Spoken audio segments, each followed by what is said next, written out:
The best revenge is living well, and also a little bit of gloating, which is, I'm sure, what we are going to see out of Jimmy Kimmel's monologue tomorrow because his show is back on the air. It doesn't matter what the bully Donald Trump tried to do. Our bullying, our boycott, our voices were that much louder, and so Jimmy Kimmel is back on the air.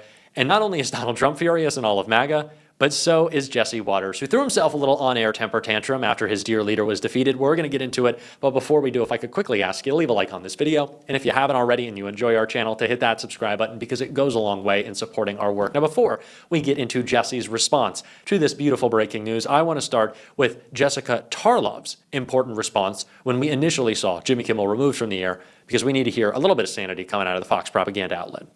Well, the media and politicians and everyone, all the editorial boards of the nation's biggest paper, including the Wall Street Journal, that wrote Mr. Kimmel's words were only moderately offensive. We want to be clear that none of this justifies the right's resort to regulatory censorship. And the premise that Democrats are more concerned about Jimmy Kimmel than they were about the tragic assassination of Charlie Kirk is completely unfounded. Democrats said all the right things that all of us felt about, that it was tragic, that violence, political violence, has no place in our society. And we were met with, this is your fault, and we are at war.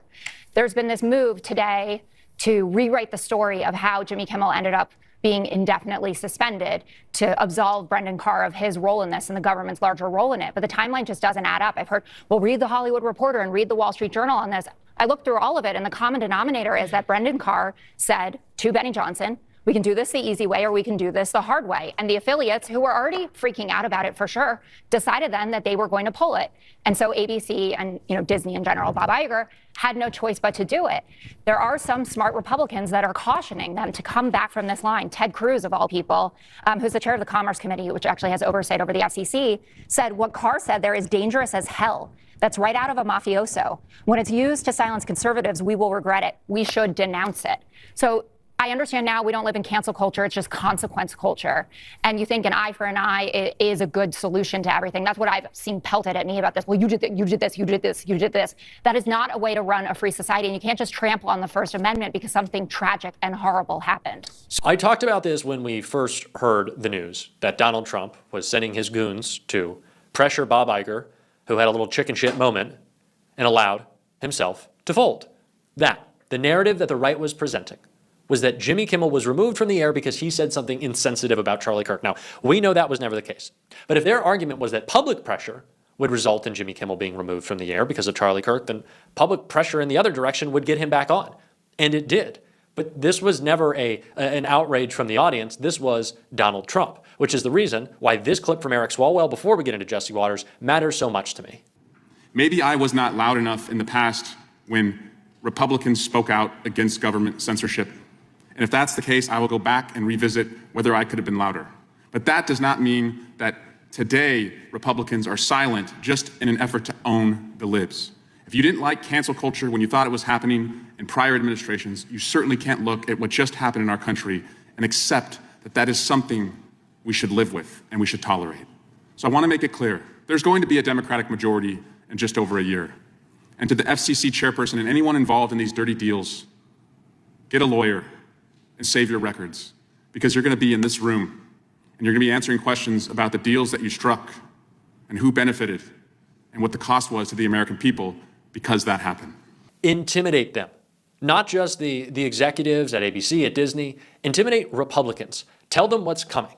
Govern with a vengeance when you retake this majority. Democrats, govern with a vengeance, because it will be a rightful and justified vengeance. We want justice. We want to fix what they have broken and hold them accountable so that they know we're not fucking around any longer.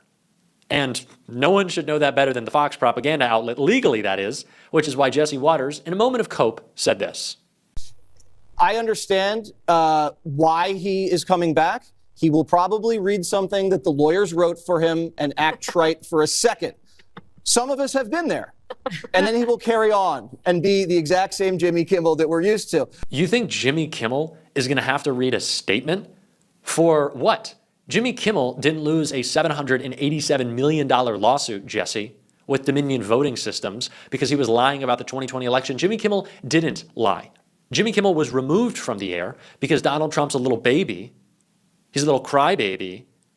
And Bob Iger, for a couple days there, was his bitch. But then he saw that stock price start ticking down, billions of dollars in market cap, all because of us, evaporate, go off into thin air. And he realized, I think I'd rather pick a fight with Donald Trump than with us, the people fighting back, the resistance.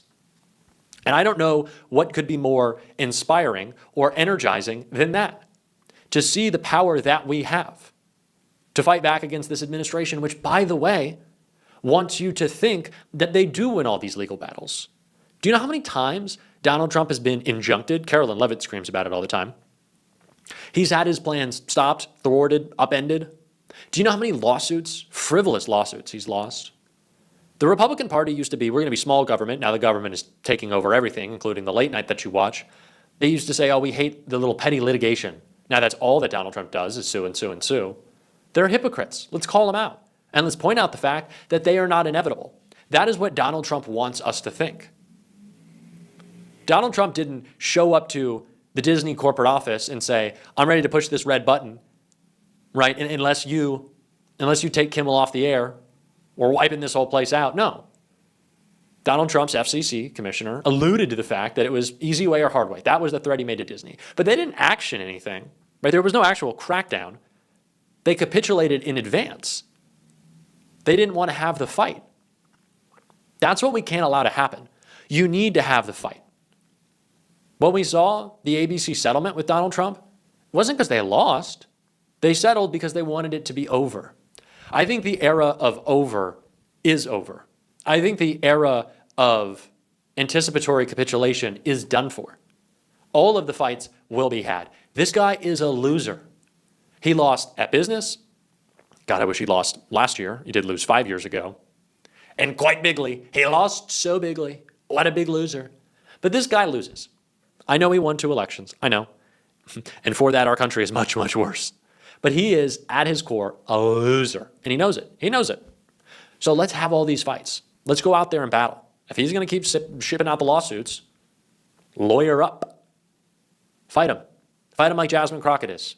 This particular president has decided that he wants to shake down people as relates to the First Amendment because he has filed not 1 lawsuit, not 2 lawsuits, but he has filed numerous lawsuits. He filed a lawsuit against the New York Times. He filed one against the Wall Street Journal, against CBS, against ABC, against the Des Moines Register. He is doing all of this because he wants to quash any speech that is not appreciative or lauding him, which is pretty much anything that's factual. So let's talk a few facts about these January 6th felons that should still be incarcerated because they went through the process, but because they were doing things on his behalf, of course, he wanted to let them go. So they released more than 1,000 people who participated in the insurrection on this government, many of whom who had previous criminal records, like Mr. Theodore Mendenforth, who was convicted of predatory criminal sexual assault of a child, or Mr. Peter Schwartz, who had 38 prior convictions, including one where he beat his wife by repeatedly punching and biting her. Trump also pardoned Mr. David Daniel, who was convicted of production and possession of child pornography.